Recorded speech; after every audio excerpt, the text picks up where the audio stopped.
परमेश्वर की स्तुति, महिमा और धन्यवाद हो। मरकुस अध्याय 12। दुष्ट किसानों का दृष्टांत। फिर वह दृष्टांतों में उनसे बातें करने लगा। किसी मनुष्य ने दाख की बारी लगाई और उसके चारों ओर बाड़ा बांधा और रस का कुंड खोदा और गुम्मट बनाया और किसानों को उसका ठेका देकर परदेश चला गया। फिर फल के मौसम में उसने किसानों के पास एक दास को भेजा कि किसानों से दाख की बारी के फलों का भाग ले। पर उन्होंने उसे पकड़कर पीटा और छूछे हाथ लौटा दिया। फिर उसने एक और दास को उनके पास भेजा। उन्होंने उसका सिर फोड़ डाला और उसका अपमान किया। फिर उसने एक और को भेजा। उन्होंने उसे मार डाला।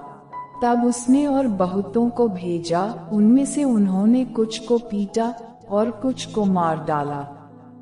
अब एक ही रह गया था जो उसका प्रिय पुत्र था। अंत में उसने उसे भी उनके पास यह सोचकर भेजा कि वे मेरे पुत्र का आदर करेंगे। पर उन किसानों ने आपस में कहा, यही तो वारिस है, आओ हम इसे मार डालें, तब मीरास हमारी हो जाएगी। और उन्होंने उसे पकड़कर मार डाला और दाख की बारी के बाहर फेंक दिया।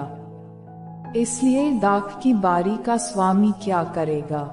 वह आकर उन किसानों का नाश करेगा और दाख की बारी दूसरों को दे देगा।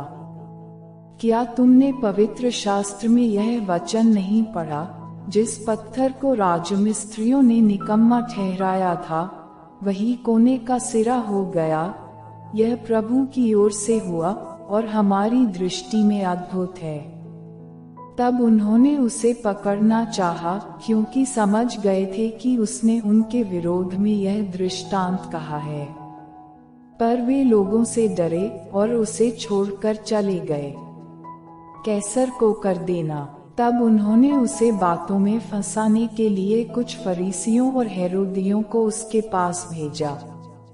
उन्होंने आकर उससे कहा, हे गुरु, हम जानते हैं कि तू सच्चा है और किसी की परवाह नहीं करता, क्योंकि तू मनुष्यों का मुंह देखकर बातें नहीं करता, परंतु परमेश्वर का मार्ग सच्चाई से बताता है।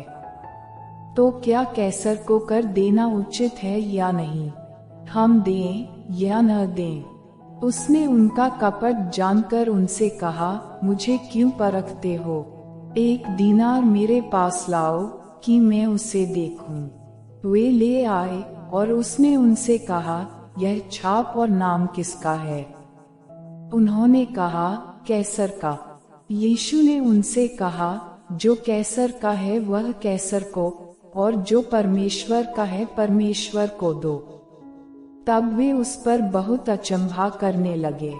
पुनरुत्थान और विवाह। फिर सदूकियों ने भी, जो कहते हैं कि मरे हुओं का जी उठना है ही नहीं, उसके पास आकर उससे पूछा, हे गुरु, मूसा ने हमारे लिए लिखा है कि यदि किसी का भाई बिना संतान मर जाए और उसकी पत्नी रह जाए, तो उसका भाई उसकी पत्नी से विवाह कर ले और अपने भाई के लिए वंश उत्पन्न करे।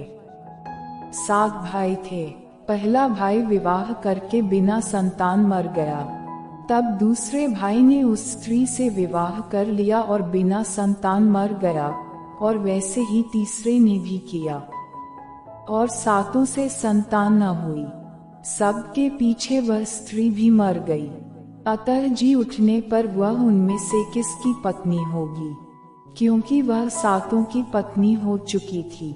यीशु ने उनसे कहा, क्या तुम इस कारण से भूल में नहीं पड़े हो कि तुम न तो पवित्र शास्त्र ही को जानते हो और न ही परमेश्वर की सामर्थ्य को?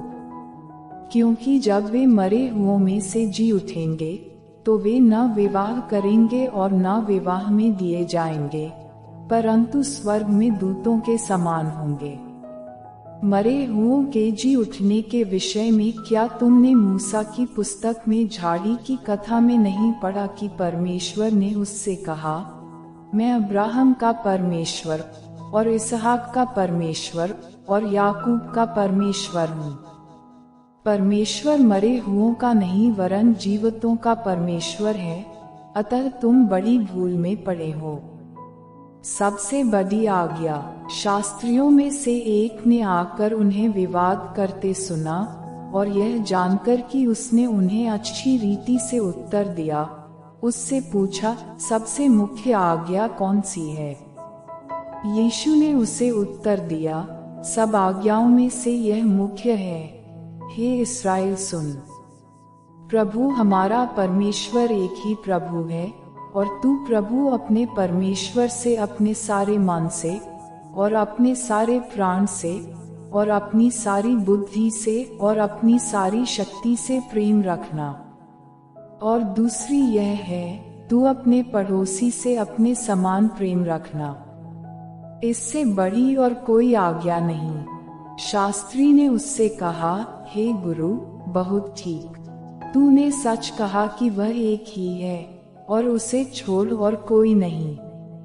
और उससे सारे मन और सारी बुद्धि और सारे प्राण और सारी शक्ति के साथ प्रेम रखना, और पड़ोसी से अपने समान प्रेम रखना सारे होमबलियों और बलिदानों से बढ़कर है। जब यीशु ने देखा कि उसने समझ से उत्तर दिया, तो उससे कहा, तू परमेश्वर के राज्य से दूर नहीं। और किसी को फिर उससे कुछ पूछने का साहस न हुआ। मसीह किसका पुत्र है? फिर यीशु ने मंदिर में उपदेश करते हुए यह कहा, शास्त्री कैसे कहते हैं कि मसीह दाऊद का पुत्र है? दाऊद ने आप ही पवित्र आत्मा में होकर कहा है, प्रभु ने मेरे प्रभु से कहा, मेरे दाहिने बैठ, जब तक कि मैं तेरे बैरियों को तेरे पांवों की पीढ़ी न कर दूं। दाऊद तो आप ही उसे प्रभु कहता है, फिर वह उसका पुत्र कहाँ से ठहरा? और भीड़ के लोग उसकी आनंद से सुनते थे। शास्त्रियों से सावधान। उसने अपने उपदेश में उनसे कहा, शास्त्रियों से चौकस रहो, जो लंबे लंबे चोगे पहने हुए फिरना और बाजारों में नमस्कार और आराधनालयों में मुख्य मुख्य आसन और भोज में मुख्य मुख्य स्थान भी चाहते हैं। वे विधवाओं के घरों को खा जाते हैं और दिखाने के लिए बड़ी देर तक प्रार्थना करते रहते हैं। ये अधिक दंड पाएंगे। कंगाल विधवा का दान। वह मंदिर के भंडार के सामने बैठकर देख रहा था कि लोग मंदिर के भंडार में किस प्रकार पैसे डालते हैं, और बहुत से धनवानों ने बहुत कुछ डाला। इतने में एक कंगाल विधवा ने आकर 2 दमड़ियां, जो एक अधेले के बराबर होती हैं, डाली। तब उसने अपने चेलों को पास बुलाकर उनसे कहा, मैं तुमसे सच कहता हूँ कि मंदिर के भंडार में डालने वालों में से इस कंगाल विधवा ने सबसे बढ़कर डाला है, क्योंकि सबने अपने धन की बढ़ती में से डाला है, परंतु इसने अपनी घटी में से जो कुछ उसका था, अर्थात अपनी सारी जीविका डाल दी है।